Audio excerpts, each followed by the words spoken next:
Hey guys, welcome to Capturing Christianity. My name is Cameron Bertuzzi, and today I'm talking with Dr. J.C. Beall about his book, The Contradictory Christ. I've got a new setup today, as you can see if you're familiar with the channel at all.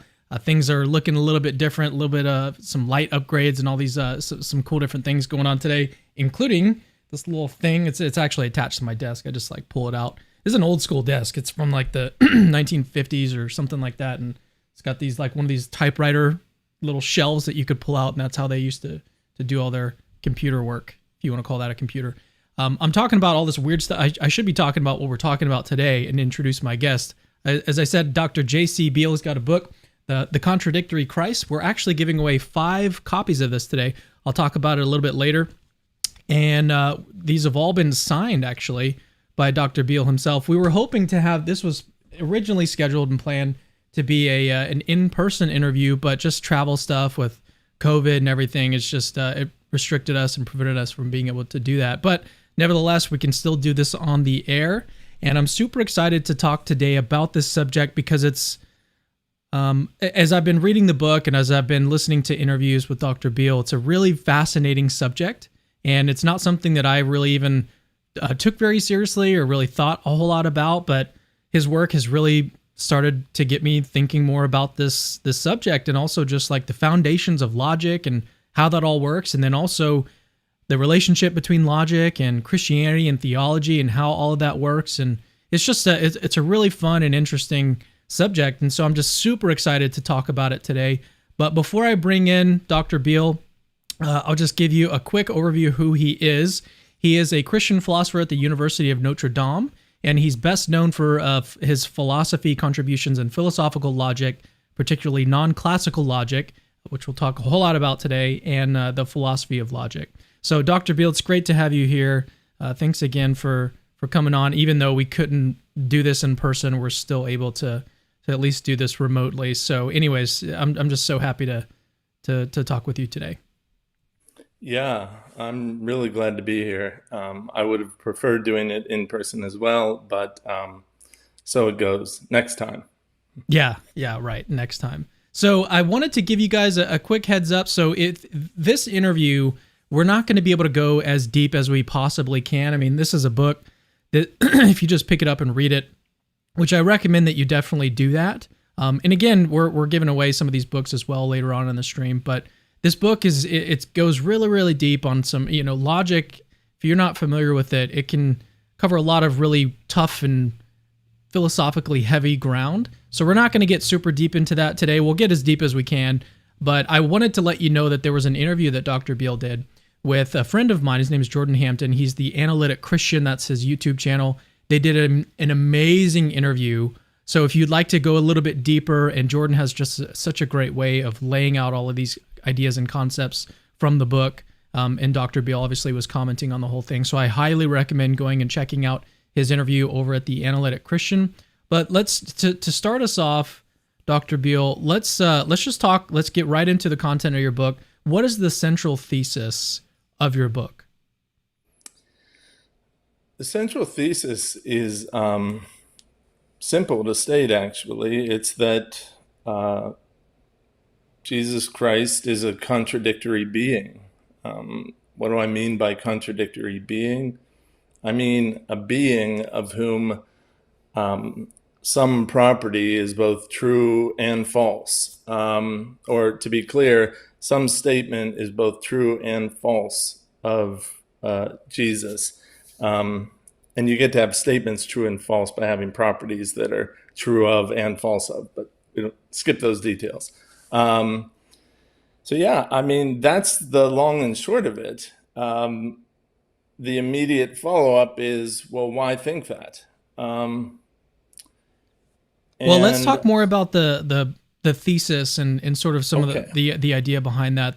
That was something that I heard, again, going back to the interview between you and Jordan, and it's also in your book, obviously, but you basically sort of spell out the problem by pointing out that Jesus, or Christ, had, he was limited in certain ways, but then he was also unlimited with respect to his divine nature. So, and we'll talk about natures and, some different views on the incarnation in Christ a little bit later on. But I just thought that was a really helpful place to start. Was that this contradiction, the apparent contradiction here, is that Christ was limited, but then he was also unlimited in certain respects. So it's like, how do you, I mean, that's an obvious contradiction. You can't be limited and unlimited at the same time unless you permit contradictions to be possible. So that's the apparent conflict. And then your proposal is just that this is a true contradiction. And obviously there's a whole lot of background. There's a whole lot of other things to discuss, but that's like the thesis, right? And I think it just helps to think about it in terms of limits and unlimited. Yeah, and actually, as you say, I mean, that's the way I've put it elsewhere. But I think that you're right. That's probably the simplest way to understand it is, look, the church itself, in as much as the Council of Chalcedon, stamps the sort of traditional Christian doctrine, and deviations from that count as often heresies and all that. This isn't necessarily a really bad thing. It's people trying to respond, trying to get it right. But the church itself has taken Christ to be limited and unlimited by declaring that Christ is truly God and truly man. I don't know any theologian, any philosopher, any reflective Christian who has looked at that and thought, sure, looks contradictory.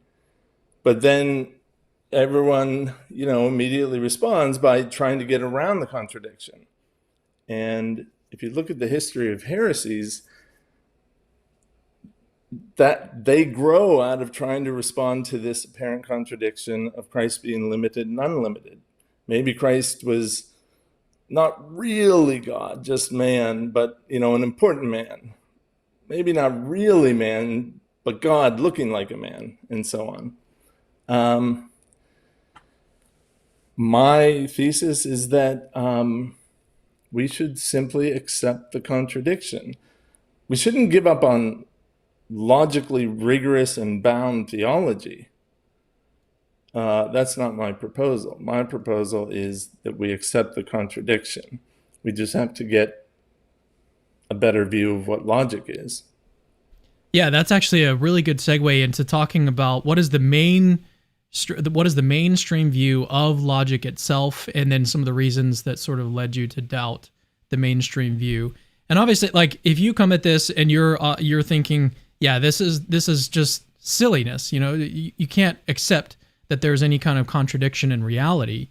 And if that's the view that you're coming to this interview, this dialogue with, then you are presupposing the sort of standard view of logic.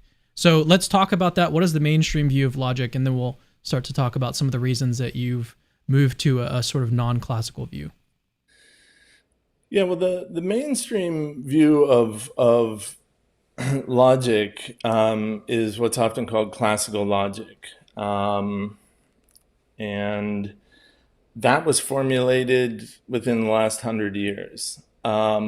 Now, bits and pieces of it, of course, were around and debated for hundreds of years. But classical logic, as we know it, as is precisely formulated, came about within the last 100 years. And you can think of it this way.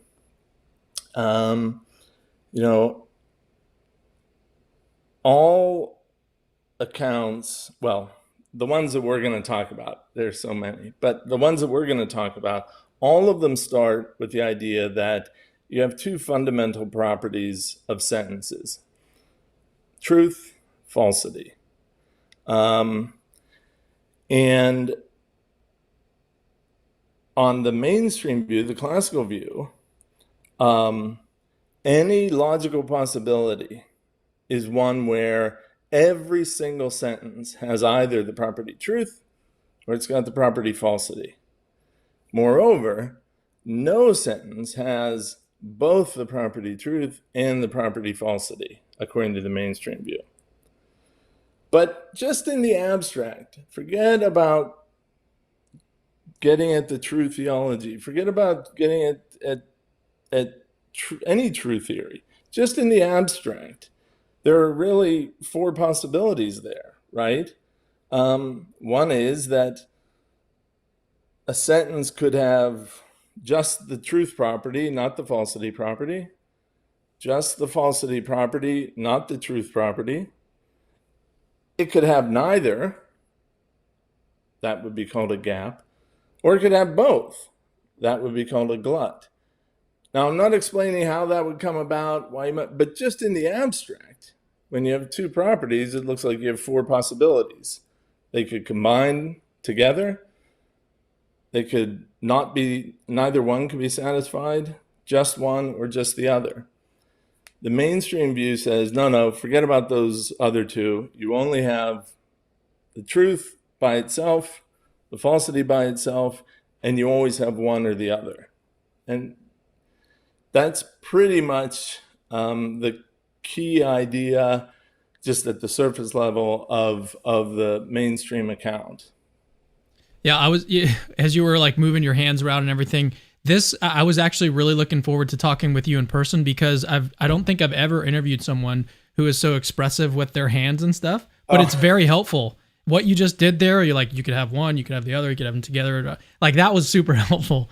I'm so grateful for you. I know. Well, let me just say, I'm really pleased to hear that, because I grew up at the dinner table, my family always said, put your hands down, stop, But so that's great. Thanks for saying that. I'm glad. Yeah. It's I think it's helpful. Okay, so let me first of all say that I hate the term glut. It's the worst word in the world. It's like, it's as bad as the word moist to me. I was talking with Parker from Case. I was talking with him about it, and yeah, it's like the word moist to me. When I hear the term glut or glutty, I'm like, please don't say that word. It's so bad. Yeah, I mean, unfortunately, like it's exactly so. Kit Fine defined the term. He's a philosopher at NYU. I was reading that in the footnote. You've got a footnote on the term, which is pretty cool. Kit Fine used that term because the term gap for truth value gap has been around, and the natural where you've got a sentence, but it's a gap between truth and falsity. It doesn't have either. So the natural dual idea is that you have a glut of truth values. You've got both of them there. Mm-hmm.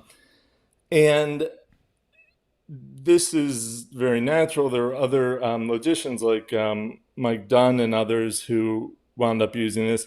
But Richard Routley at the ANU and Graham Priest, when he was at the ANU, the two of them, for various reasons, they wanted to coin this sort of term. So some people use the term dialethic or something like this, and I've used it in the past, but I realized that this term gets used by so many different people in ways that is completely unhelpful. Like, I gave a talk once where I'm trying to argue the virtues of a glut theoretic account of some phenomenon. By that, I just mean where, at least one sentence is both true and false according to the true theory of the phenomenon. And this was to an audience of exceptionally talented philosophers, well-trained and all that. And a handful of them came up after, and they thought, oh, well, we thought you were going to take a dialethic approach. And I said, well, what do you mean by dialethic? And they said, well, what Graham Priest thinks, or what Richard Routley. And I said, well, even he wouldn't use the term that way. And then others, like a great logician in New Zealand, Otago, Zach Weber, he's had audience people say, so you think that there are these dialethic things, And he says, well, what do you mean? And they said, well, it's Buddhism, right? And so anyway, I just got away from all that because you're the first person who said that the term glut is like the term moist, but I It's just so don't bad. see the use for like this sort of esoteric sounding thing that Graham and Richard coined. In fact, for reasons I just gave, it strikes me as misleading. But I wish there were a natural other term for it. I mean, that's why in the book I often say contradiction, but I do use the term glut just as a sort of plain sounding. Now, of course, every time I use that, I'm going to think moist and wonder, like, especially on a hot, humid day, it sounds bad. But Oh my gosh. yeah. That's Anyway, so funny. Yeah, sorry, I didn't mean to it's just simply the completely simple derail you dual. here. Yeah, yeah. Okay, well, let's get back to so there's these four different possibilities when you've got true and false. You could either have both of them together, which would be the glut, or you could have neither of them, which would be the gap. So, before we I guess we've already kind of explained what those four are. Maybe we can go into a little bit more detail. But the question that I wanted to ask you at this point is, would you say that your account, because you allow for all four possibilities, would you say that your account is more modest than the classical view? Which kind of seems like, when I was thinking about that at first, I was like, is it more modest because you're allowing for more possibilities? But then in your view, is it more modest to allow for more? That's a great question. I do think that it's more modest in one respect, but not unreasonably so. So it's more modest in the sense that it says, look, logic itself doesn't validate as much as you think it does. It leaves to logic allows a great many possibilities. So it's more modest in saying that, contrary to the mainstream view, logic itself not only does not validate as many arguments, let's say, or patterns of inference and so on, but it itself does not, there's nothing logically true. There's no sentence that's logically true. That is, there's no sentence in the language of logic, the standard, and, or, not, quantifiers and so on. No sentence in that is true by logic alone. Logic is topic neutral. And by the way, that's a very traditional idea. What's special about logical vocabulary is that it's in all true theories. It's logically neutral, topic neutral, sorry, not logical, it's topic neutral in the sense that it doesn't matter what bit of reality you're trying to talk about. The logical vocabulary will be in that theory.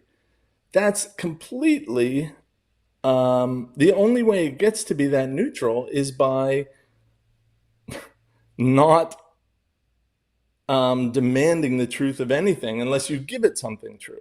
Then it'll say, okay, this logically follows. But logic itself doesn't declare anything about reality.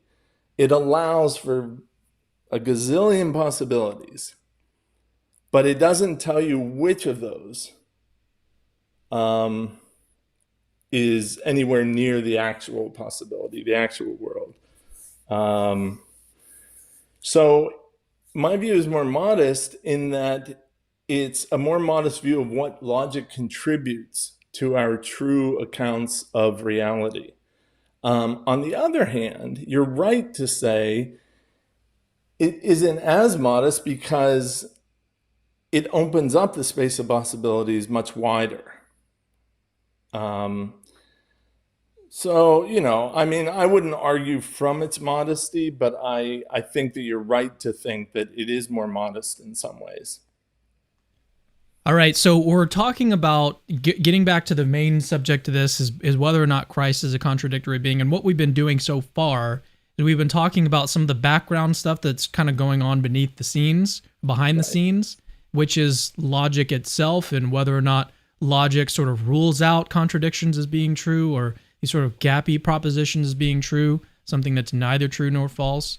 So on your view, we've got to sort of widen the scope of what is logically possible. So it's not we're not just allowing for just true propositions, just false propositions. We're also allowing for so-called gappy propositions and glutty propositions. I'll plug the interview that you did with Jordan one more time, because you guys go systematic through all of this stuff. Yeah. So it's just such a good interview. I highly recommend you guys going and checking that out. But for our present purposes, why don't we just talk about those 4 different categories a little bit more in detail, and then we'll move on to why you've sort of rejected the mainstream view. Okay. Maybe some examples here as well. Yeah. So, like I said, I think, the mainstream and the sort of the non-classical. Okay, I'm focusing on what's called subclassical and mainstream. Subclassical just means properly weaker than the classical. That is, anything logically valid is going to be classically valid, but not vice versa. Okay, and when I say classically valid, I just mean it counts as valid according to the mainstream view. So when I talk about non-classical logics and I make claims, I'm only talking about the subclassical ones. There are a lot of things beyond that. Okay. Right. So as I said, both parties, the classical and the subclassical, they both start with, you've got truth and you've got falsity. And a sentence can have the property truth, it can have the property falsity, and that's where the mainstream stops. And the according to the subclassical account that I think is correct, there are 2 others. A sentence can have neither property, a sentence can have both. So those 4 possibilities correspond to what you were calling just true. There's a just true possibility where a sentence is only has truth. There's the just false possibility. That's where a sentence only has falsity. There's the gappy possibility, the neither true nor false, where a sentence has neither. And then there's the glutty possibility. I've got moisture on my mind now. Okay, glutty possibility where the sentence has both. Okay, now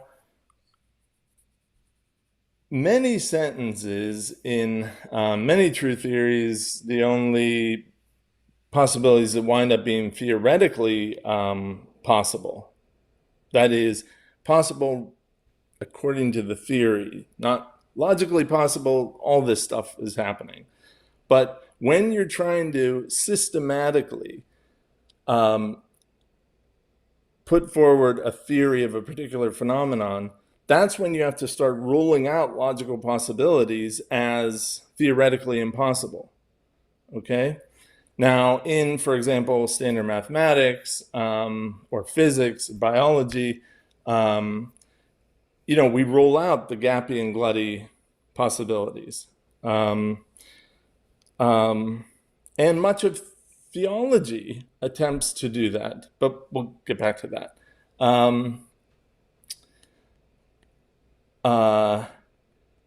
So in those theories, you have sentences all the time. So like in arithmetic, 1 equals 3, that is just false. It doesn't also have the property truth. That's just false. Or take 3 equals the sum of 2 and 1. That's just true. It's not also false or anything like that. But once you get outside of that, those are theories that have very limited resources. Their domain are just the natural numbers, and you have these predicates that cut sharp lines and so on. But what about stepping out? I mean, that's only one small pocket of reality, mathematics. whether it's set theory or anything else. Now let's talk about more of reality. Think about children, right? There are children in the world. What I said is true. And so to say that there are no children, that's just false. Now, though, ask yourself, for every object in the world, at every time, is it either true or false that, the object X is a child? It's just incredibly difficult to think that that's correct. Why? Well, look, Cameron, there was a time you were born, you were a child. The next millisecond, you're a child. So, and now Cameron's a child at n plus, 1 for the next millisecond. You're still a child, and so on. Keep going, right? Where n is increasing. Now go to the other. Now it's just false that you're a child, right? Whatever time it is now, whatever. Okay, that's just false. But if every sentence is either true or false, then there's got to be some exact n at which 1 millisecond before you were a child, it was true, and 1 millisecond after, you're no longer a child. That's clearly just not the way, the predicate is a child works.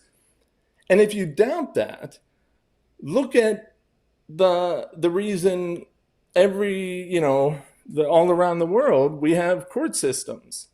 And if you look at those courts, they have a term child. And you can think of that as the term child star. Why think of it that way? Because child star cuts a very sharp line. It just says you're a child if you're this age. You're not if you're this age. Why do we need courts to do that? Well, because the very meaningful predicate is a child in the language we speak doesn't do the job. So they sort of make up a word. Is this also why you hear you hear cases of a child being tried as an adult? Yeah. I mean, the idea is these are so-called vague terms, or let me just leave it at that. Some people say indeterminate or underdetermined. All it means is you have clear cases at one end, clear cases of either truth or falsity alone at one end, clear cases of truth or falsity at the other end. But in the middle, it's just gaps. Okay, so Cameron is a child at n. That's gappy for some n. I don't know where it is. We could maybe kind of figure it out, but not exactly. What we're saying is that, what you're saying is that there's a space of time, and we don't really know what that space of time is, that it's neither true nor false that Cameron is a child. Correct. Exactly. See, to me, right. I've got an objection to that, and it's just that I don't see the need for having a gap in this case, because we could just admit there is a time, we just don't know when that time is, that we go from a child to an adult. We just don't know when it is. The same, I mean, there's other examples of this as well. Like, there's a time at which I don't have a beard to when I do have a beard, but I wouldn't want to say that that's like a gappy situation. I would just say I don't really know where to draw the line. Absolutely, you can say that. That's an option. Logical space gives you that option. But the question is, why would you say that? So, I mean, you're saying that for what reason? Is it really clear that 1 millisecond can make a difference between being a child or not? Or think about mountains, right? Mountains clearly exist. Not everything is a mountain. Okay, that seems to imply there's a boundary to the mountain. Well, we're still on the mountain. We're still on the mountain. Jump way out. We're not on the mountain. But where exactly does the boundary start? According to you, it's somewhere. We just don't know where it is. And look, that's there. I mean, what you formulated on your own is actually a position that two very extraordinary philosophers have held. But they admit that Who the are only these reason. extraordinary philosophers? One is Roy Sorensen, who is, I think, now at Texas, and the other is Tim Williamson, who I think is now at Yale. Maybe he's still in Oxford. So Timothy Williamson and Roy Sorensen. Well, let me give one more example, and this isn't. I'm not trying to defend my view or anything, but I think this could help. Can I just say it's one another thing example. before you give Yeah. it? Yeah. Yeah. I just want to say that both of those guys are upfront about.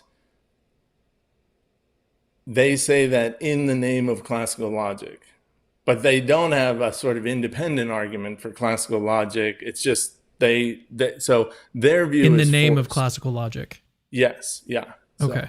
From that. So go view. ahead. Okay. Sorry. One more. Yeah. example. No. I mean, I think leaving open the possibility of a gap like this, it doesn't strike me as obviously wrong. I would just say that seems like a very coherent option. Would be to say that there is a point, we just don't know where it is. But to the other example that I was going to give is that there was a time when the first humans came about from the previous species, but you may think that there's the same kind of situation here, that there's a sort of gap. It's not that, one pre-human couple then had the first human. You might just say that being was neither human nor, it's neither true nor false that they were human. So yeah, I think that's a great example. Not that I'm an expert on evolutionary biology or what to say there, but that's a really good example. The most important thing is, I mean, for our purposes today in this dialogue, is what you said before you gave your example, and that is, it seems natural or not incoherent to have the gappy option, but right, as the possibility, and that's not necessarily to say that that's the true. Exactly, and that's the important point. I mean, I think that the right account of logical consequence as the universal entailment relation across all true theories, the one that gives you the big space of possibilities. This one does allow for both of those options, but do we then, for each phenomenon, is the true theory of that phenomenon one that uses those options? Are children gappy? Are they glutty? Are they whatever? No, I mean, that's a hard question. Getting at the truth is much, much harder than getting at what's logically possible. I think that's a really important distinction to make, and I was planning on talking about that later on when we started to talk about objections, but I think that I heard you talk about that in your interview with Jordan, and I think that's so important. It's one of the crucial things that if you understand it, I think you can appreciate the view a whole lot more. It's that there's a difference between what's sort of logically possible, the broad scope of logical possibility, versus how do we find out which of these possibilities is actually true? That's exactly right. And what I regret about the book, and I'm probably going to repeat the mistake in the follow-up book on the Trinity, but what I regret about it is I put important methodological rules of thumb back at the back of the book, and I wish I hadn't. But if we have, can I say something about those that I think are right on topic here? Okay. I think that we have all of these broad logical possibilities, and serious systematic truth seekers are trying to navigate to shrink that space. Given the phenomenon, they're trying to get that right.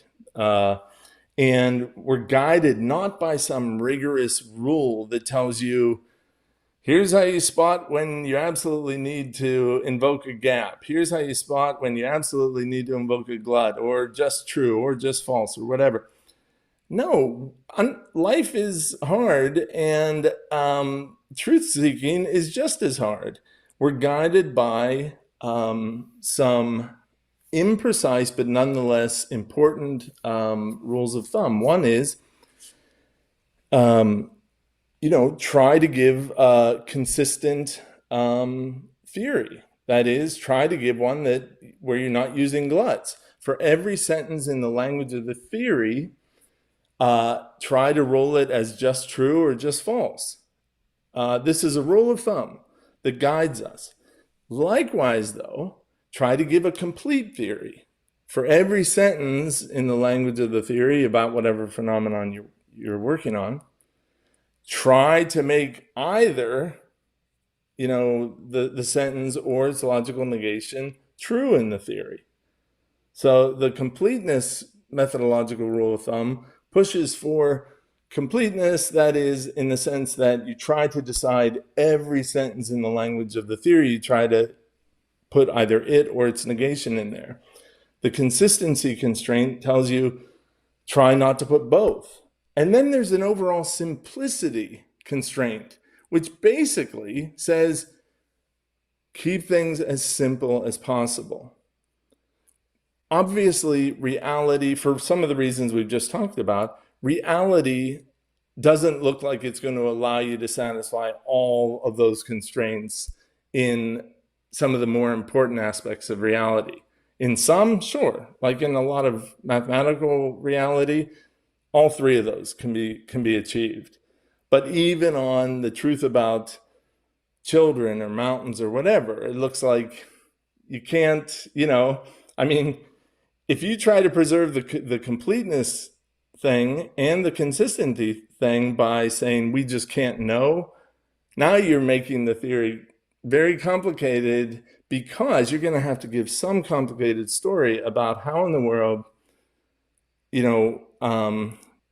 this line around the mountain came about and we can never detect it or anything like that. I'm not saying it's impossible. It's just these three methodological rules of thumb guide us.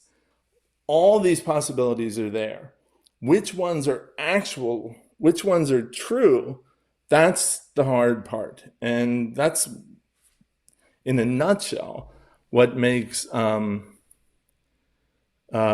truth-seeking so difficult. There's so many possibilities, and rolling the ones in or out that need to be rolled in or out, that's a hard thing. What I was thinking about as you were talking was maybe the way to look at this is that these certain examples, we talked about three. We talked about adults and children, we talked about mountains, and then I also talked about the difference between when the first human pair came about. So you have, and that's just three. You could go on a list of different potential candidates for these sort of gappy propositions. Yeah. So, but the point here, though, that could maybe serve you and your project, you could say these don't necessarily prove that gaps exist or that gaps are possible, but it nevertheless does provide some kind of evidence that this is at least a possibility when it comes to certain predicates, comes to certain properties. So maybe that's a way forward. And so it's not necessarily that it's like definitive proof that this is like a possibility, but it does nevertheless seem like it provides some evidence. I mean, I even if I were to say, yeah, okay, when it comes to like, there was a time, even if it was comes down to some kind of nanosecond, there was a time when I was a child and then the next nanosecond I was an adult. Even if that is your response, you could at least say, well, this is a weird situation regardless. And it does, I think, provide some evidence maybe toward this view, even if you don't think that evidence is sort of conclusive. I think you're absolutely right. I never intended to suggest that these examples, provide proof. I think one has to think first about logic, recognize the possibilities, and then a good question is the one you asked.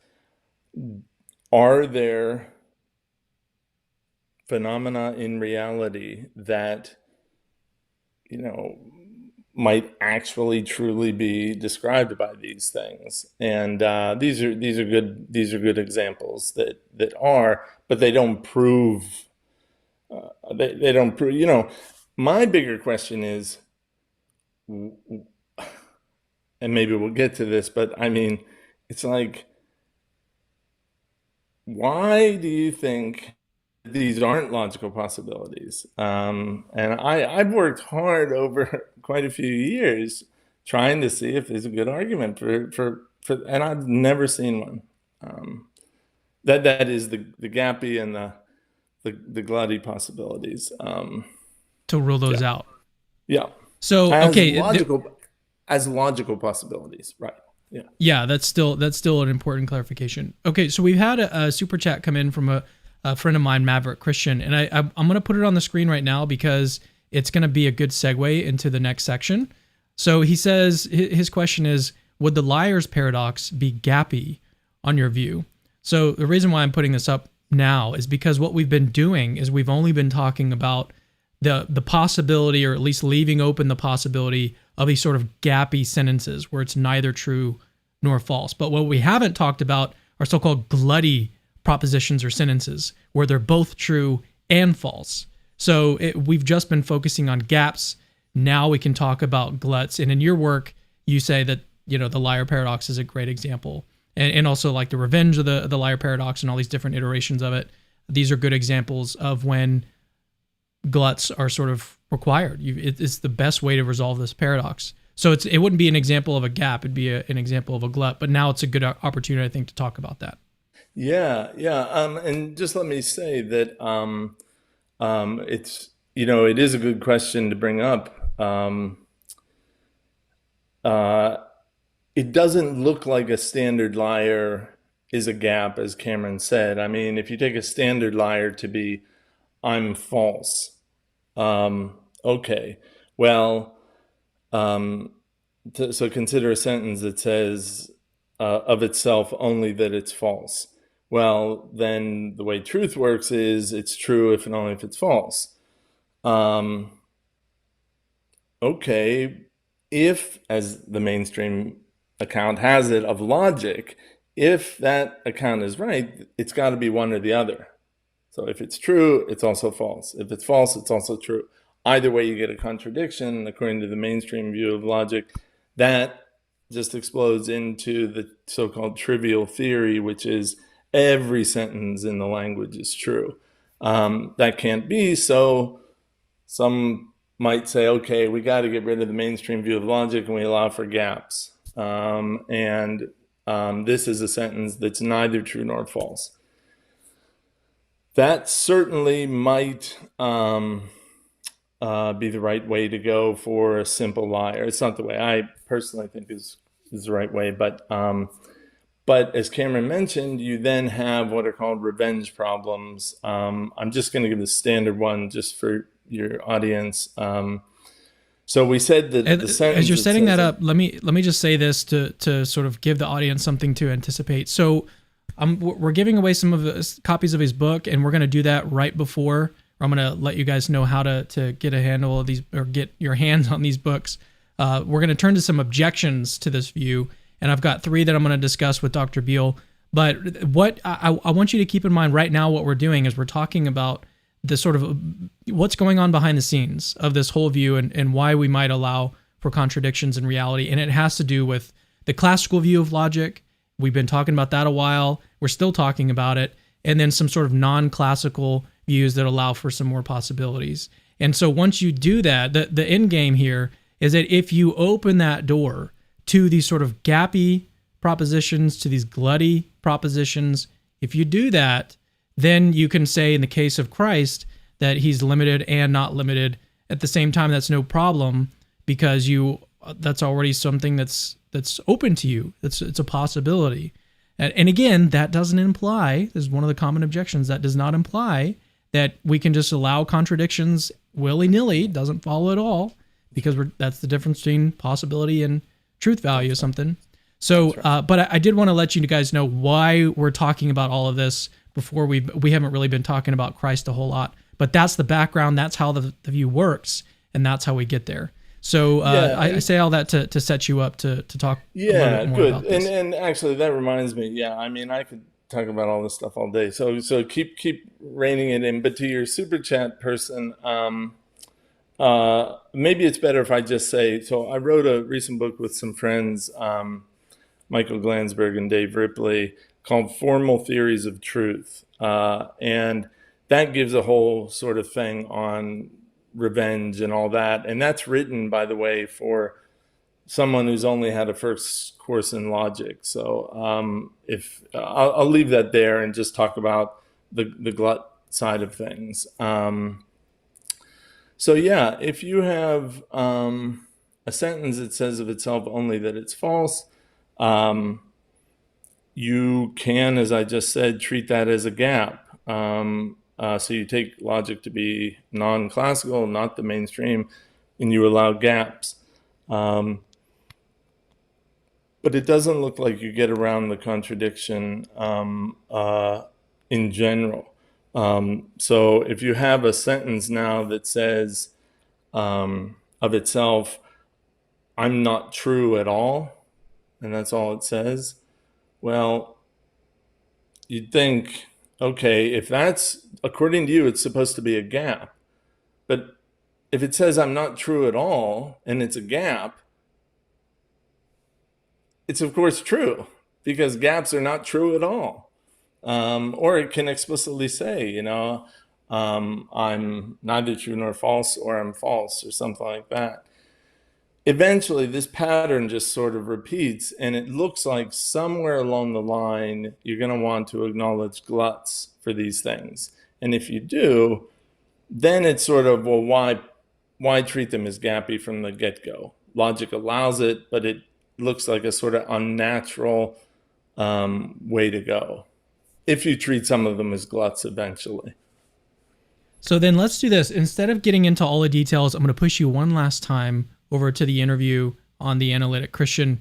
Go check out that interview, super good. Also subscribe to his channel. So let's take this time as an opportunity to give away some books. So as I mentioned, I've got The Contradictory Christ. I've got 5 copies of it. Let me actually open this one because this is not my personal. You actually sent me a really nice, you wrote a really nice message to me in the one that you gave me, but these are all signed. I don't know if you can see that. I hope that it's in focus here. These are all signed by Dr. Beall.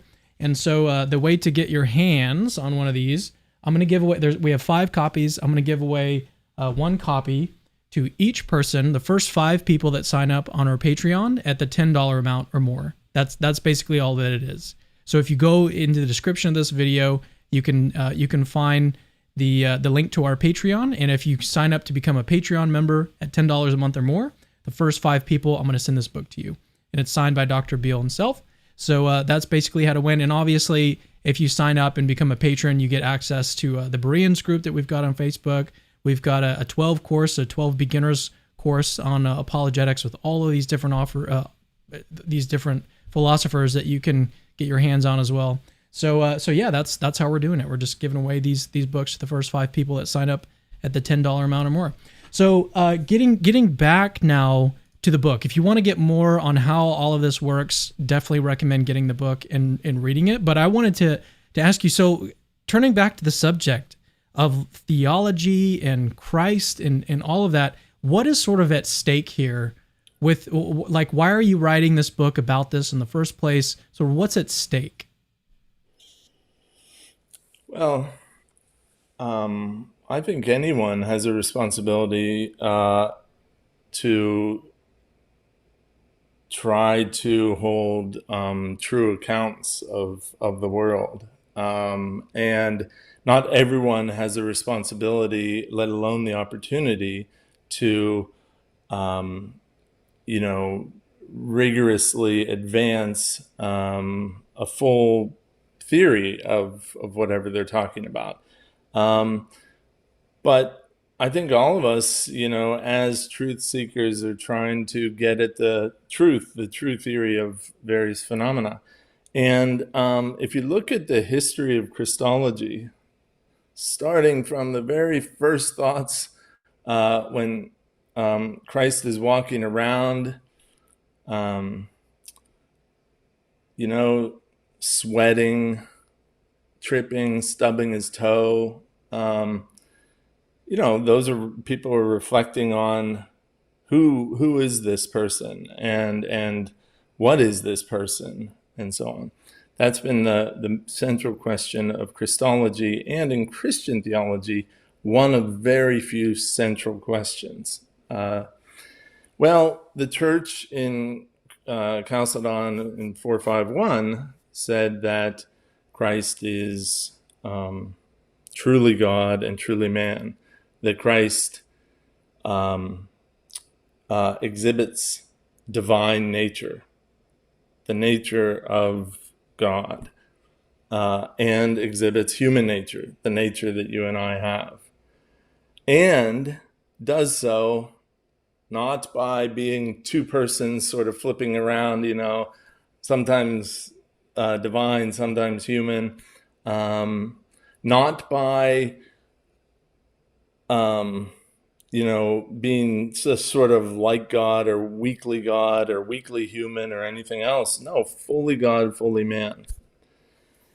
But, not soon after the ink dried, reflective Christians have thought, what on earth? I mean, come on. This looks like we're saying that Christ is limited and unlimited, just to stick to that example. And so things went. People have tried to give a consistent account. They've looked and they thought, we're endorsing what looks like a contradiction in the incarnation, the very heart of Christian view of the world, the very heart of the revelation on which Christian views are based. It looks like it's a contradiction. But, so what's at stake is the truth about Christ. I was just going to say that. I was going to say that's what's at stake is, do you want to have a true view of Christ or not? Right. That's what it comes down to, for the reasons. And I also think, in defense of your view, I think if this is the true account, then anything less than that is going to just, it's not going to live up to what it's supposed to be. And so it's not as beautiful, it's not as full of a picture of the truth if you're sort of limited in and obviously this goes back to whether or not the view is true and arguments for and against the position and all that. But the point here is that what's at stake is what's true. And so if it is true, personally, that's what I want to know. I want to know if it is true. And it's like, the more I've thought about it, it's like, these other accounts of like how all of this is supposed to work, they're sort of built on this assumption or this presupposition that you can't have these sort of true contradictions.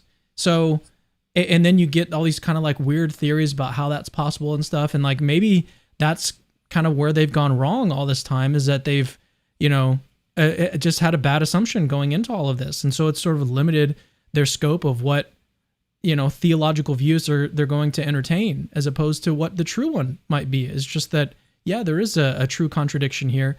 And again, if you allow for these types of gluts to be, existent in reality in the first place, going back to these other paradoxes, which are completely non-theological, right? When you're talking about the liar paradox, that has nothing to do with theology. And so if on that basis, if on some other basis, you've got some reason to think that this is a possibility, then I just wanted to kind of defend your view a little bit before we turn to some objections. Did you have anything you wanted to add on that?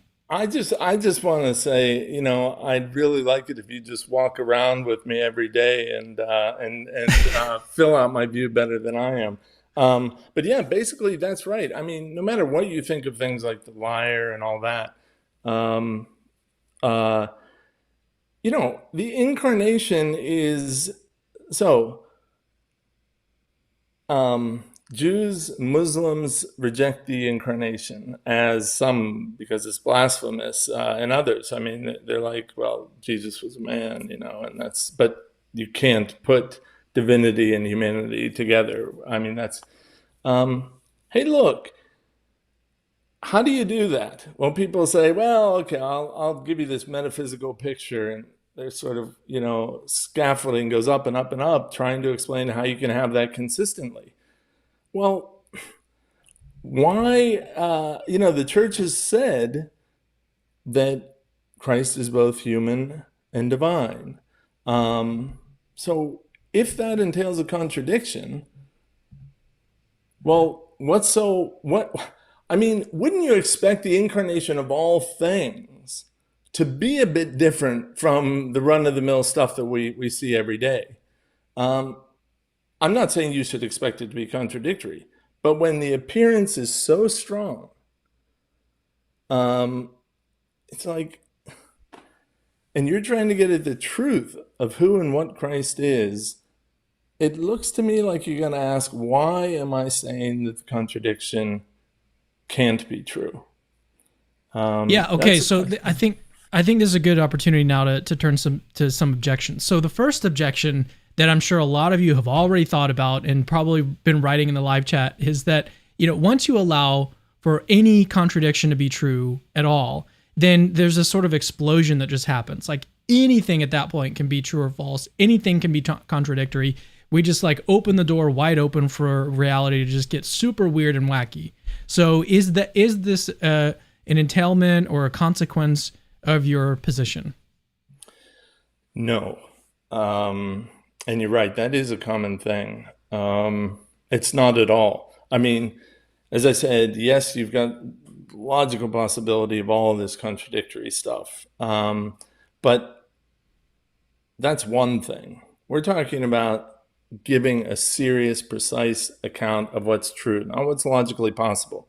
Of course, whatever is true has to be logically possible, but it doesn't go the other way. And why on earth would we think that now everything's true? I mean, the incarnation is pretty remarkable and different from a lot of things. People already say that. So why not say, well, and then everything, if the incarnation is remarkable and different, then everything is remarkable and different. Well, no, nobody says that. So why on earth is it now suddenly a motivated response? To me, it's not. Or one last example. I mean, quantum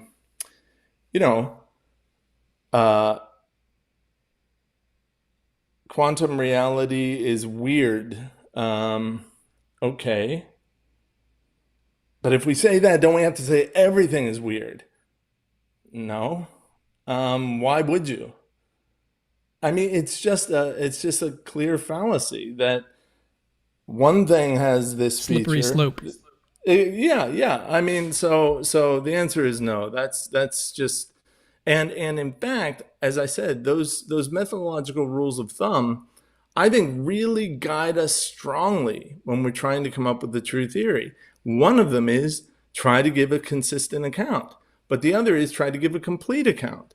You can give a consistent account of Christ by leaving out a bunch of stuff. Okay, not really human, or leave out all the human stuff, bingo, you'll get consistency. Leave out the divine stuff, bingo, you'll get consistency. But the goal is to try to get as complete an account as we can. And you can't do that without inconsistency in Christ's case, the way I see it. Yeah, going back to something that we talked about earlier, I was planning on bringing it up at this time, but we've already talked about it a couple of times, and I was anticipating it coming up a few times because I think it's also important to reiterate this point.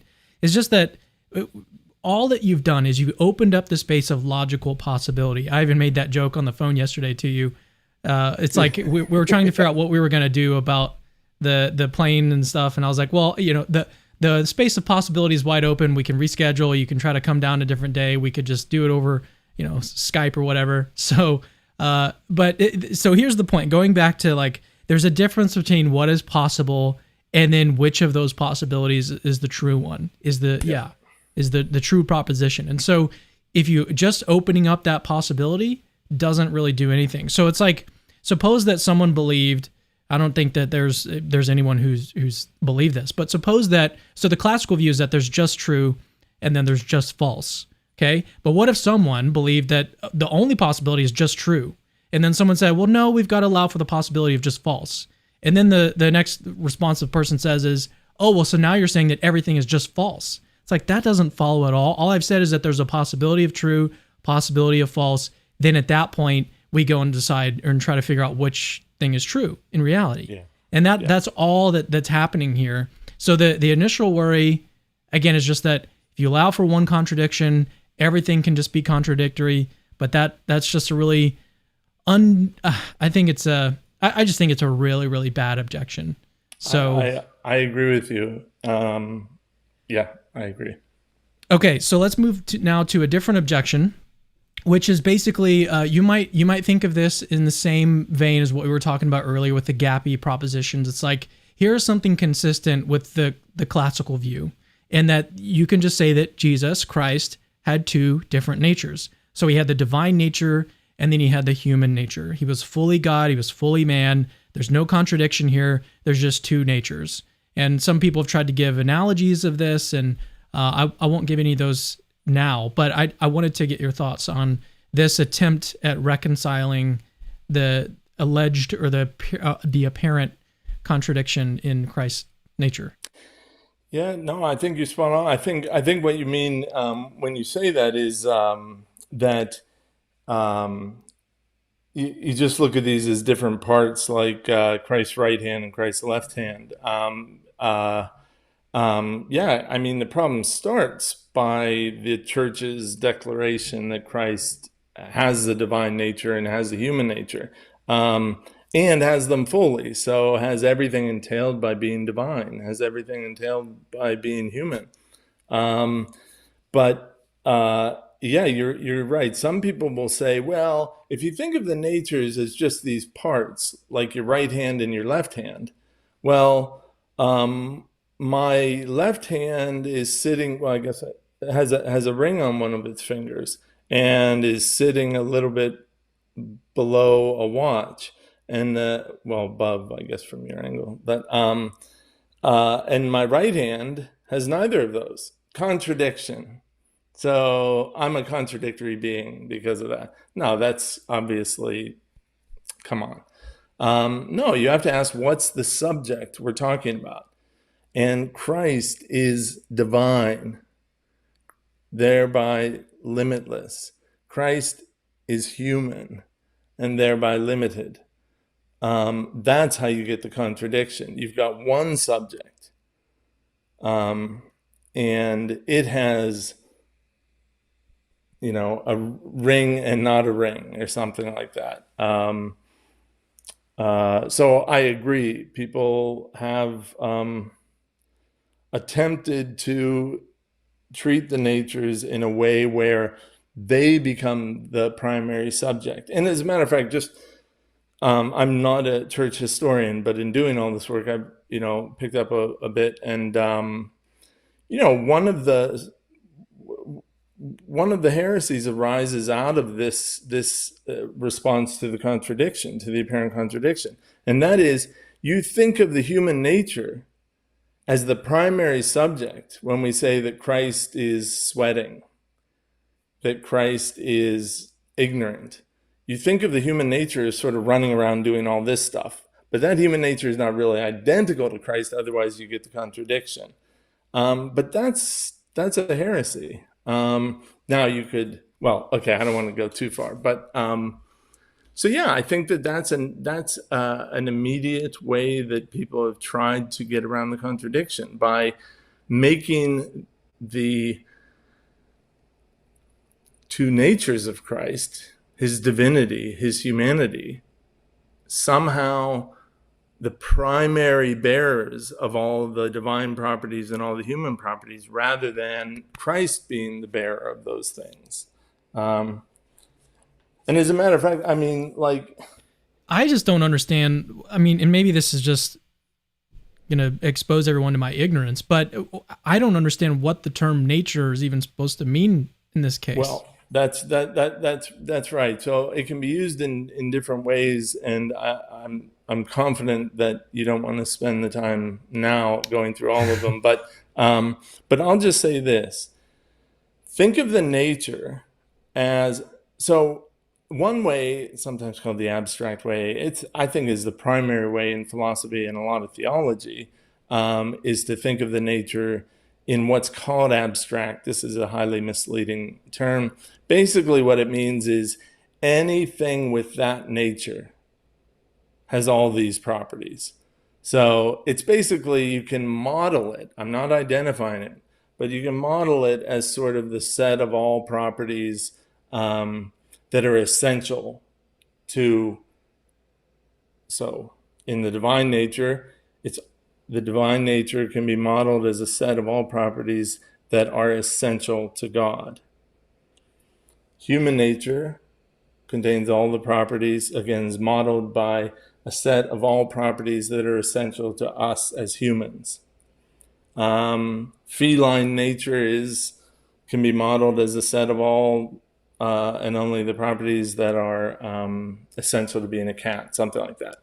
This is all that's meant. It's a handy way of sort of abbreviating talk of all these important entailed features of anything that has that nature. So, but another way of doing it is just say, whatever is essential to God, Christ has that. Why? Well, because he is God. Whatever's essential to being human, Christ has that. Why? Because he's human. It'd be like saying your cat has, I don't know what's essential to being a cat, but I don't know what's essential to being a cat, but it'd be like just saying, look, a cat has, let's pretend that it's impossible to be a cat without purring. That's clearly false, but just pretend. Then it's just like saying the cat purrs, and you say, why? Well, it's a cat. It has to purr. It's entailed by being a cat. So that's all that the nature talk really does. Well, let's leave that objection to the side. There's probably more. I'm happy to talk more about it if you want, but I fear like I don't want to pull the conversation in any direction you don't want to go. No. I was just trying to move it on to something else because I think there's another objection that I want to get to, and then I want to get to some Q&A from the audience as well. Okay. So, and I was going to take that time to do this. So if you have a question for Dr. Beall related to the subject, if you have an objection to his view, let me know in the live chat. If you can, be a whole lot easier for me to find. Type out question in all caps, and then type your question for Dr. Beall. If you want to send it as a super chat, that's always welcome, obviously, and you can help the ministry out when you do so. So, if you've got a question, send it in. So let's get to one more objection, then we'll turn to some audience Q&A.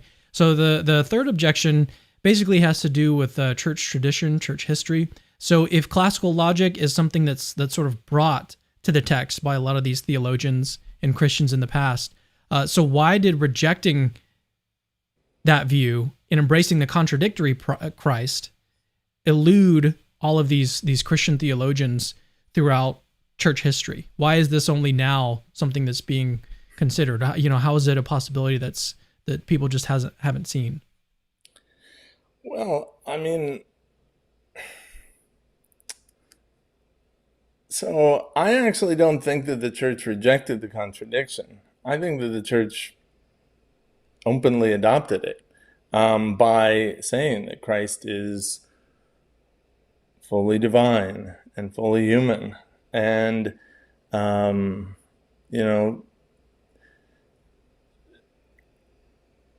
why did the church adopt that? Well, saying anything less fails to get at the full truth.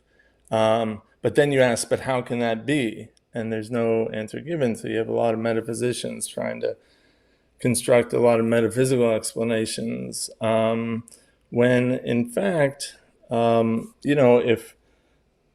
if sort of, one reflected on one's theory of logic, and I think those of us who have worked in logic bear a lot of responsibility for the way in which logic has been taught, and it's been taught in very misleading ways. But we can set that aside.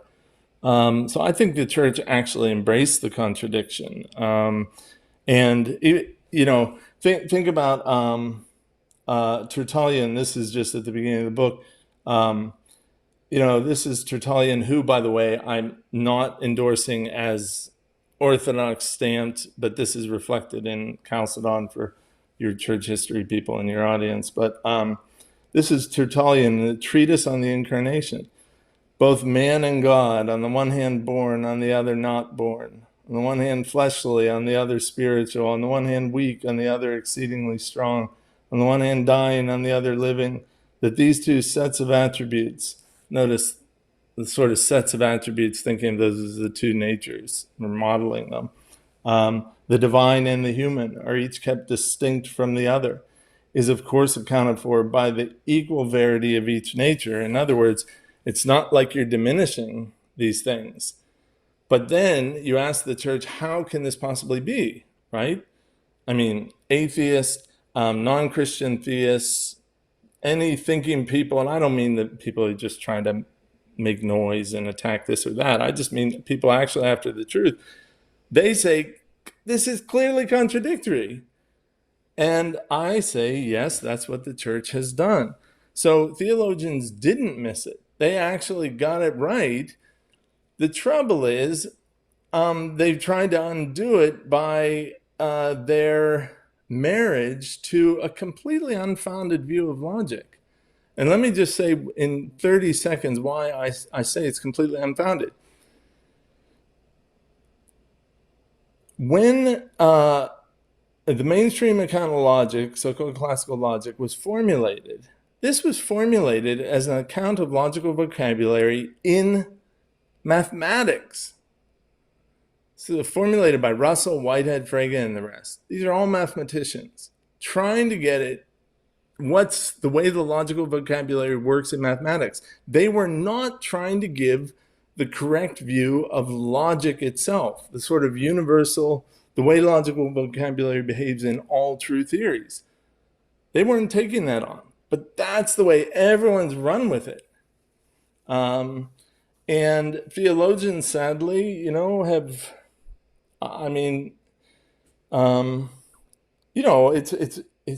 it's rare to find a theologian who has had the opportunity to really study logic deeply.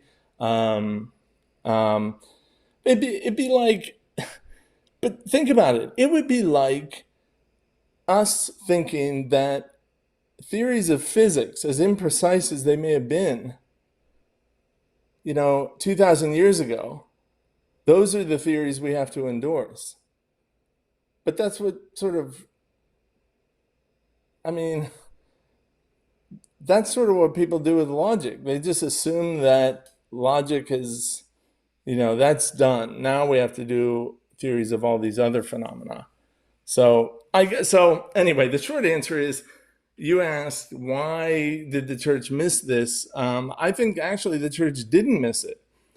But because of a bad commitment and there's no reflection behind this commitment, bad commitment to the mainstream view of logic, the church has tried to undo what it got right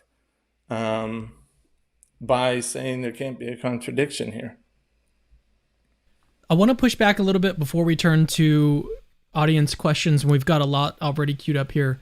But you say you use the term unreflective, but I guess I would want to say that as a student of epistemology, I would want to say that I think in most of these cases, they're operating based on seemings. So you may say unreflective in that they don't have some kind of additional argument for their views, but I don't think it's like in a vacuum or that like there's nothing sort of behind it, because you can have these sort of seemings, which in epistemology, a lot of epistemologists recognize as some kind of evidence or some kind of justification for your views. So unreflective in one sense, but nevertheless, maybe not epistemologically blameworthy. So yeah, and thank you. Let me clarify. So I agree with what you just said, but let me clarify the strong extent to which I do. I actually think that it's very easy to be justified in one's views, but I've not been terribly interested in justification. I mean, when Alvin Plantinga back in the day was formulating some of his epistemology, this was in a day where people were mixed up about some epistemology and also mixed up about what was rational. But at the point, but I think we've learned enough to know that, look, you can have really, you can rationally hold a lot of views, and be justified in doing so. Um, but my point is, you have to ask yourself, have I really explored the question of what logic is and which account of logic is right? And if the answer is no, then that's all I meant by unreflective. It wasn't a sort of chastisement of anyone. I just meant, not a lot of people have the opportunity to do that, but I hope that more and more will. Yeah, fair enough. Okay, so I'm turning this now back over to broadcast so that you can see the questions that we put up on the screen here. So we had a question from a super chat from Tanner Terry. Thanks for your super chat, Tanner. He says, he or she, in orthodox theology, it's imperative to make a distinction between person, will, activity, and nature. Christ, the person, unifies two nature and two wills that are capable of different activity. So there's not really a question in here, but do you have any thoughts on this comment? Yeah, I think that Tanner is completely correct about that. There are distinctions there, but I don't think that those distinctions take away from what's called the fundamental problem. So long as Christ is the principal subject of the divine properties and human properties, you still get the apparent contradiction. Maybe there are apparent confusions that would arise if we didn't make some of these distinctions, and of course there would be. But I think for the apparent contradiction of being human and being divine, I don't think they're resolved by the correct and traditional distinctions that Tanner is alluding to. So here's another question from Tanner. Does he believe paradoxes and contradictions are identical? I think that one can use the term paradox however one wants. Just be clear about how you're using it. I define a contradiction to be a statement that is both true and slip. I was about to make every contradiction true in that slip. So I define a contradiction to be any statement of the form where P is any declarative statement in the language. It's true that P and it's false that P. That's what a contradiction is. A paradox is usually used in a way that involves some sort of epistemic status. So some people will say a paradox is an apparent contradiction, or it's something that we can't actually believe, right? I mean, that's where the term comes from. But I'm happy for people to use it however they want. But it's usually not used just to mean contradiction.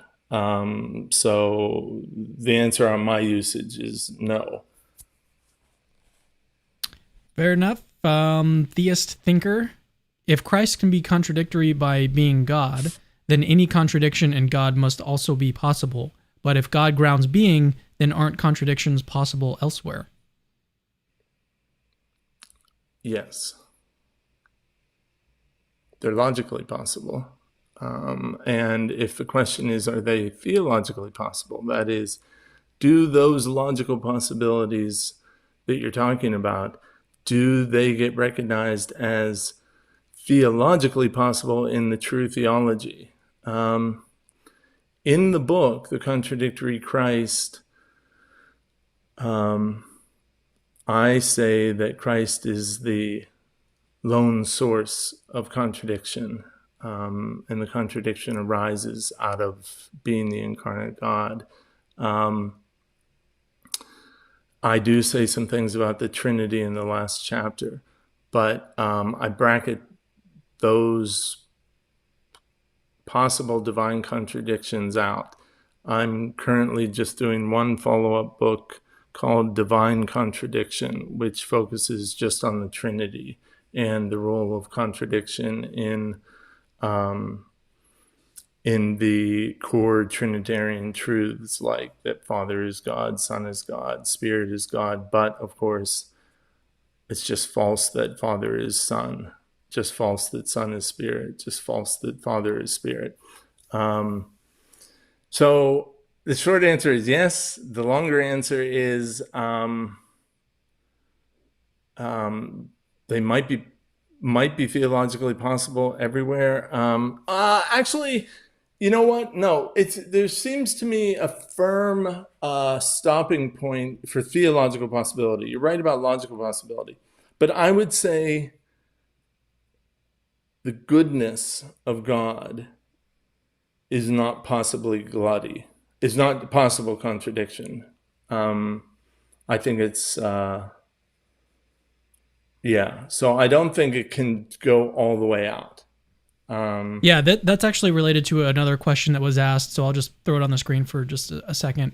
From Link Roland, are there other interesting theological contradictions besides Christ? We just talked about a couple of those. So definitely an idea for a future show, though. So when his book on the Trinity comes out, we're actually planning on rescheduling our in-person interview for then. So super excited when we can try to make that happen this time around. But yeah, same kind of question. You feel free to expand or not. We've talked about it a little bit. We can move on. Well, I'll just say that I tend to be very conservative with respect to contradictions generally, true contradictions, gluts.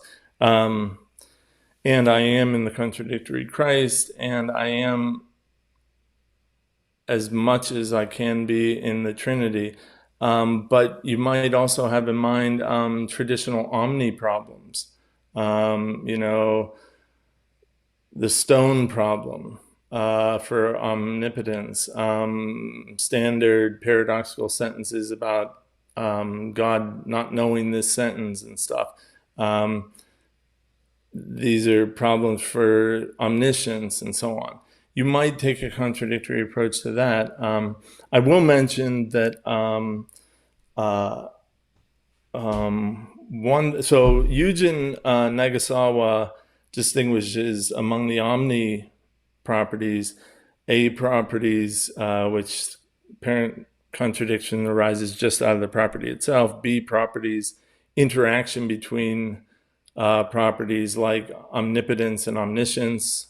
Both of those are required for certain kinds of paradoxes. And the final one, of course, is C properties. And these are things that turn on the properties interacting with contingent matters like foreknowledge, free will, and of course the problem of evil. Mike DeVito, who's a philosophy student, is actually working on the former and doing very interesting work that I've been had the opportunity to see. So in answer to Link, I think that there are other ones. I myself have not recognized any others beyond the incarnation, though in the Trinity, I think that when you think hard about the Trinity, they come into play to explain a lot of Trinitarian facts. And it's been eye-opening, actually. So here's a question from Pure Stage. Can Schrodinger's cat be dead and alive at the same time? I leave that to the physicists. It's kind of, the term dead and alive it'll be like child. It's too vague for the precision required to describe quantum reality. So the dead and alive will wind up being stipulated terms, and I don't know the answer. I wanted to say something. This just blew my mind what just happened right now, and I don't know if people noticed what happened. So I think the Pure Stage was wanting to make a kind of joke. So if I Maybe he wasn't, but this is kind of how I took it. It was very lighthearted, kind of like Ken Schrodinger's cat be dead and alive at the same time. My initial reaction, as someone who's assumed up until this point the classical view of logic, I just think, okay, that's a silly question. Like, next, and that's the end of my that's where my journey ends and begins with the question like this, because it's like, okay, no, it's not possible. Next, what's the next? So, but what you just did is you started to analyze the truth or falsity of this proposition. You're like, okay, is it possible? Because you have opened this possibility of things being true and false. So it's like you started to actually analyze the truth value of this, whereas me, I was just very kind of flippant about it. That was my initial reaction. And then to hear you kind of go in and start to assess the truth of it was just, I thought that was really cool. And it kind of speaks to, like, I don't know, some of the virtues of your view. So I just noticed that. I thought it was really cool. Oh, great. Okay, so we've had, again, a lot of other questions that have come in. We've had another super chat from Tanner Terry from earlier.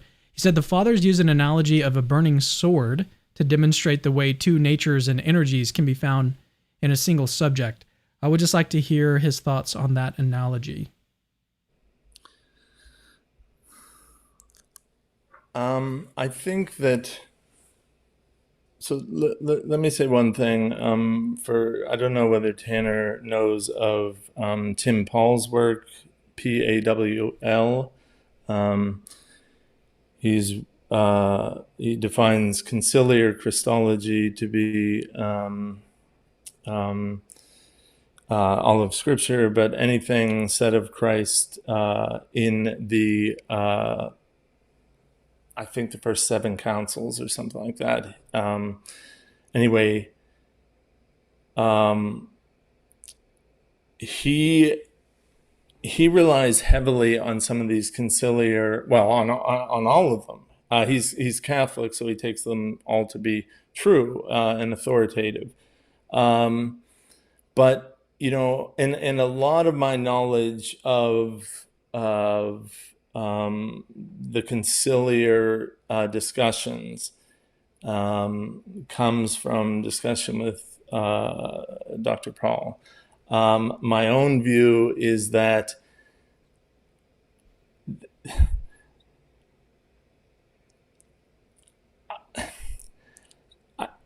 okay, I'm not a conciliar. I'm not a Catholic. I teach at a Catholic school, but I'm Protestant is my tradition. But I actually find it hard to see how the analogy squares with official doctrine, because it often looks to me like if you get precise about the analogy in question, it looks like you're blending the natures in ways that diminish them. And the Catholic Church has ruled that as heretical, as has the Christian Church in general. So my response to the analogy is to say that if it's an exact analogy, it's not going to remove the contradiction. If it isn't, the analogy is doing its work on the back of imprecision that, when made precise, will actually be heretical when translated over to the incarnation. But that's a good question. Speaking of good questions, we've got one from BDS that's super good. Kind of 2 questions. Should those who hold to classical logic reject Christianity?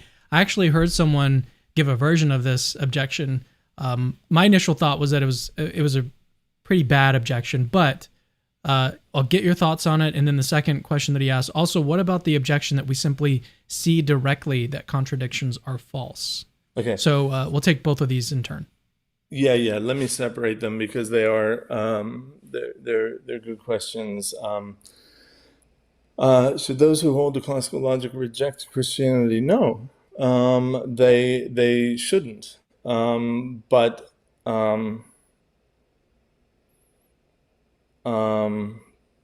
yeah, no, they shouldn't. For a couple of reasons. One,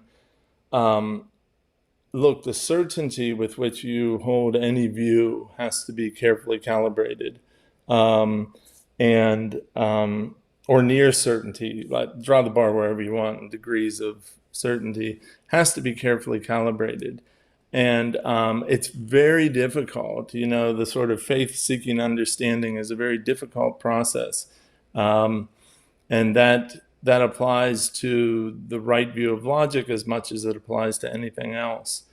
Now,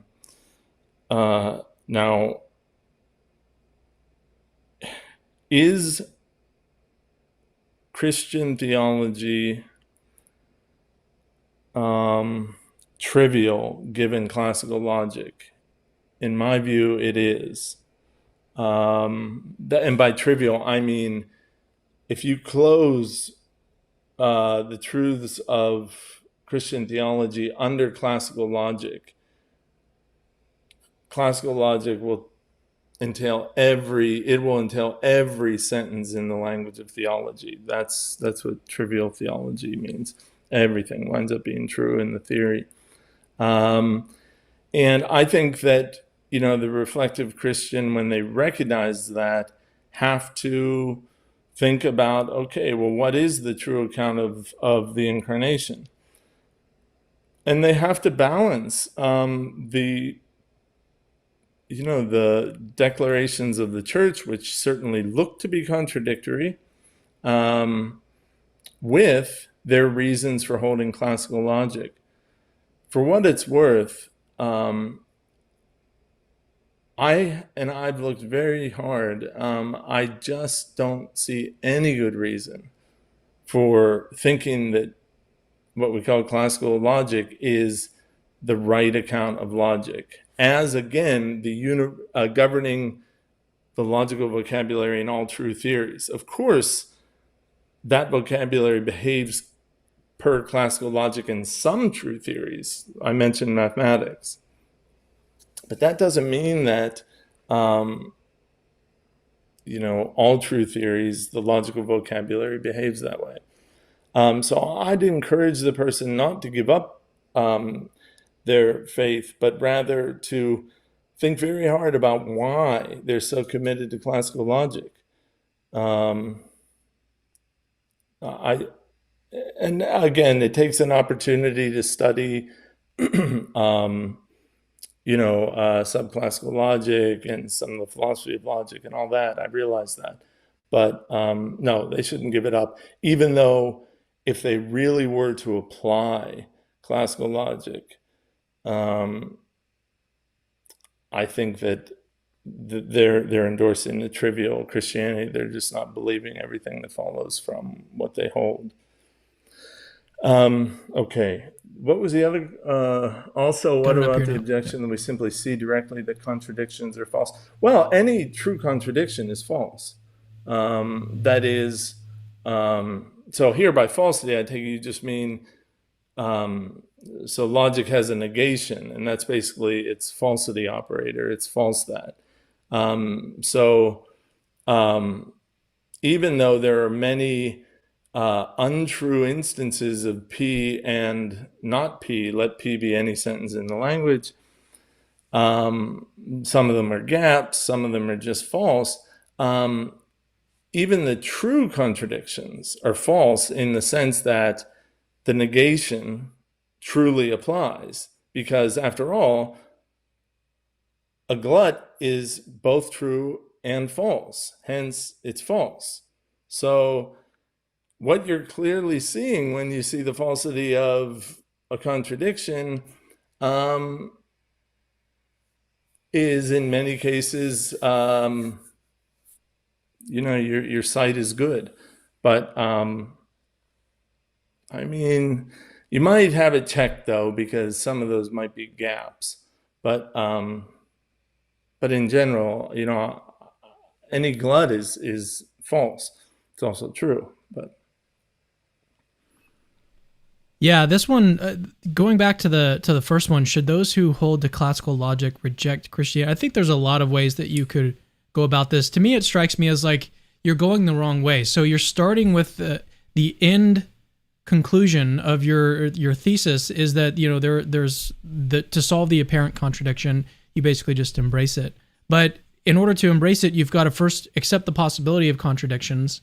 But if you're not there, if you hold the classical view, then you just don't leave that open. And so kind of what you did is that you were like, from the internal Christian view of things, like every proposition about Christianity is going to be true, or at least the true theology is just going to be dealing in true propositions. So if you don't think that this is possible, then, you know, it's going to be a false proposition. So to me, it seems like what you first need to do is figure out what your view of logic is, and then from that you can start to do your theology. So you're kind of doing it backwards if you want to assume that, you know, the correct Christian theology entails a contradiction.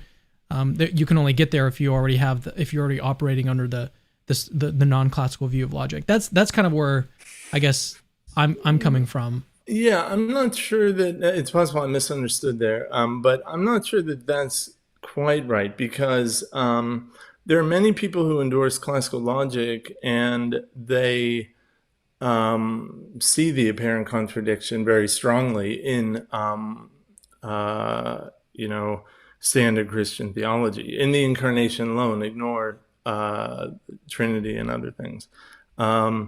So they see it not because they endorse non-classical logic or a logic that allows for gluts and gaps and all that, but they see it because divinity entails limitlessness and humanity entails being limited, and that's a contradiction. So given their embrace of classical logic, they think, right, there must be something complicated going on here. So then they start the metaphysical construction on how this might work out, or they start knocking away, well, being divine, it doesn't really entail limitlessness.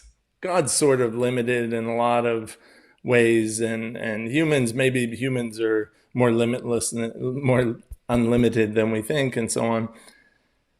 My view has always been like, why are you actually giving up the simple, standard, endorsed claim about the incarnation? And the reason is it has to do with classical logic. And again, you ask them, well, why do you hold that the mainstream account gets things right? You could say, as BDS might have been suggesting, you could say, well, it just seems right to me. Okay, if all we're talking about is, can you be justified in holding that? Sure.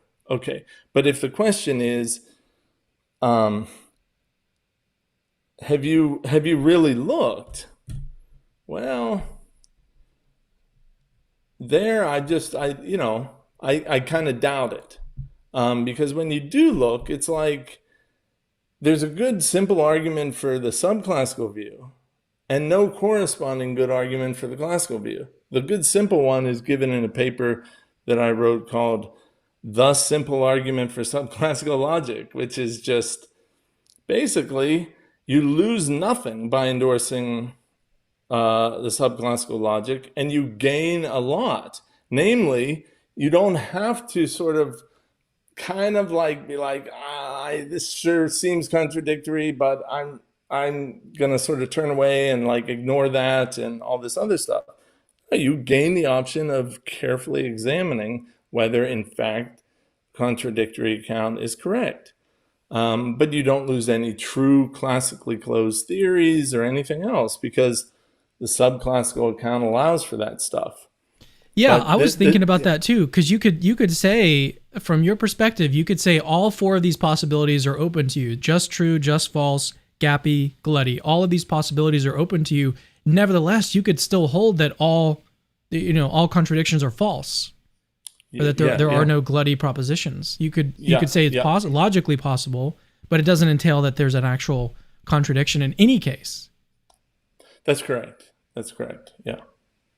So yeah, I kind of had that sense too when I was thinking about your view, is that you gain a lot by having more possibilities, And then, yeah, you don't necessarily lose anything because you don't have to, like, that's the whole point of being a truth seeker, is that you're trying to find the truth, but just having an open logical possibility doesn't, like, tell you what's actually the case, especially when you have 4 different options as opposed to just 2. So, yeah, I mean, I definitely agree with that argument, at least on the face of it. And you not have to look at it a little bit deeper to. So, sure. Okay, let's move to the next. One more question I'm going to ask you. We've already been going almost 2 hours. It's crazy. But I wanted to plug this one last time. So I'm giving away 5 signed copies of the Contradictory Christ by J.C. Beall. And he's signed them in here. If you're just joining me, I showed it earlier. But if you would like to get your hands on one of these, basically all you've got to do is become a $10 Patreon. That's patreon.com/capturingchristianity. Open the link in the description below. You can go directly there. The first 5 people that sign up, become a patron of $10 or more, support the ministry, you're going to get one of these books. I'm going to ship it to you. And by the way, on Amazon, I think, and I very much doubt, Dr. Beall, that this is you're the one that set these prices or anything. Usually it's publishers that do all that. But on Amazon right now, I think this is around $50. Is that right? It's actually 60, and that's right. 60. The publishers set those, and because it's an academic press, I mean, unfortunately, $60 is a really low price for academic presses. So, but yeah, it's 60.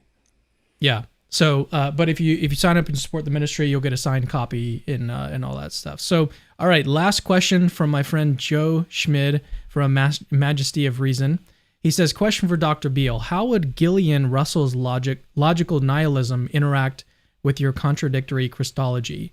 Could there be a logical nihilist Christology as well? Yeah, it's Gillian Russell. Yeah.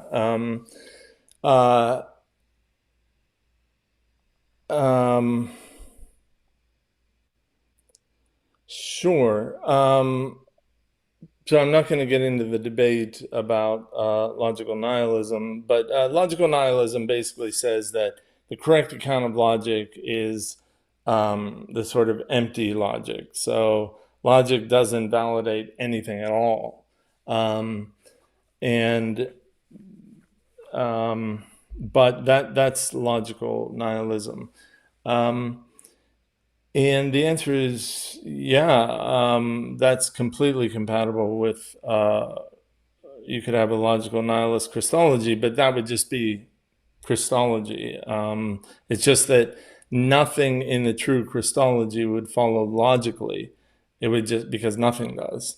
It would just follow from special Christology specific entailments and so on. So yeah, it could. Yeah, I disagree with Jill on nihilism, but that's a very different debate.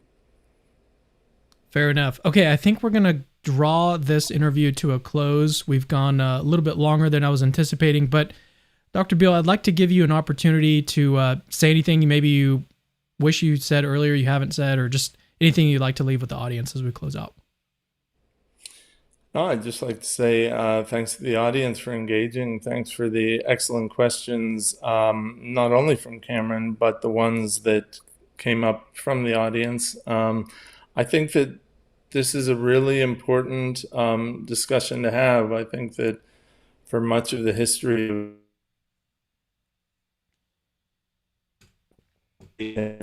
said that. Sorry, you cut out a little bit. Repeat the last bit. For much of the history of the incarnation, thinking about the incarnation, people have seen the apparent contradiction, but done everything they can to get away from it. And I hope that my book helps people to see that there's another option, and one that I think is founded on a much better view of logic itself. Can I say something? In the preface of your book, you wrote something that I just found really cool, and I would like to see more of it. I mean, your account is obviously very controversial. A lot of people are going to disagree with it, but what you say, I'll just read this whole sentence because I was actually surprised that it was one sentence. It's really long. My hope is that readers who are at least not dogmatically committed to the standard off-the-shelf story of logic the so-called classical logic, find this book to not only be interesting but illuminating, perhaps even liberating, loosening one not from the demands of a rational Christian theology, but from the demands of a logically consistent one, allowing one to shake off the scales and accept the inconsistent truth in its scandalous but awesome glory. I just thought that, I mean, beautifully written sentence, but it was also, it showed me that you're just trying to like open the door for people to really consider Christianity in all its beauty, all of its splendor. And you may, under this classical picture that you've been assuming, you may be missing out on a whole lot. And I don't know, I just found that really beautiful. Well, thanks. Yeah. And that's my hope right there. There you go. Okay, I think that's a perfect note to end it on. Thank you guys for watching. Don't forget to like, subscribe, and if you want to win one of the books, just the first 5 people that sign up at $10 again, we'll get their hands on one. So thank you guys for watching, and see you in the next Capturing Christianity video. Hey, it's me again. Actually, don't leave yet. I've got something super important to tell you. So first of all, you're awesome. Like you just watched a really long video just now, and you're still watching it. That is actually pretty amazing. Secondly, we have literally hundreds of other apologetics related videos for you to watch on our channel. Go check them out. I've interviewed exorcists, hosted debates between Christians and atheists. I've even made response videos to atheists. All of that is available on our channel. Go check it out. Third, I rely on people that see value in my work, people like you that watch videos to the very end, to keep the lights on around here. Literally, this is how I feed my family. So if you see value in the work that I do, please consider supporting this ministry and becoming a patron. Links to that are in the description. Oh, and have I mentioned that Christianity is true?